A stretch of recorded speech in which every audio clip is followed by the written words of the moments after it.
What's the darkest part of history that you've recently discovered? Real history of what Western Africa was like before white people got there. And I'm speaking as a half-black man, and I know I'm going to get loads of hate from this.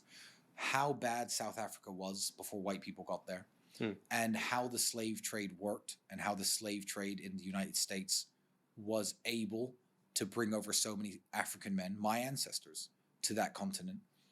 And history today teaches you that evil white people went over to Western Africa, shot people and captured people and won these fights and got all these black people and put them on boats and moved them across to America. And the white man's the evilest person ever. And it's always been a narrative I've never been 100% comfortable with. And I'm not going to say everything I know here because I can talk on the subject now for 2 or 3 hours. But I would encourage people to look into what the slave trade really was and how it really happened and how it was so easy to do. And I'll give you a thought experiment. You're quite a fit, athletic young man, 23 years of age, okay? Imagine you are a British sailor, okay? Same build you are now.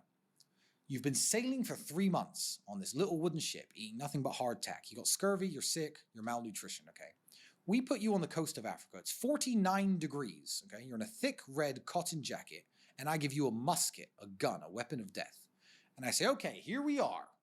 I want you and the 60 other men on this boat to go and catch 300 of these big black African dudes from 20 miles inland, but you're not allowed to shoot them. No, you have to get them on the boat without hurting them. Somehow. You think you could pull that off? Me, you, the people in this room?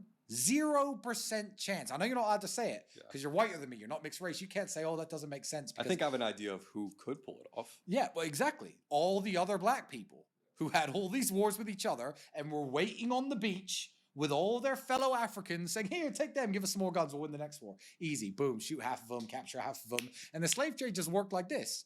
So when you look into how the slave trade actually functioned, that's very dark and it's very scary.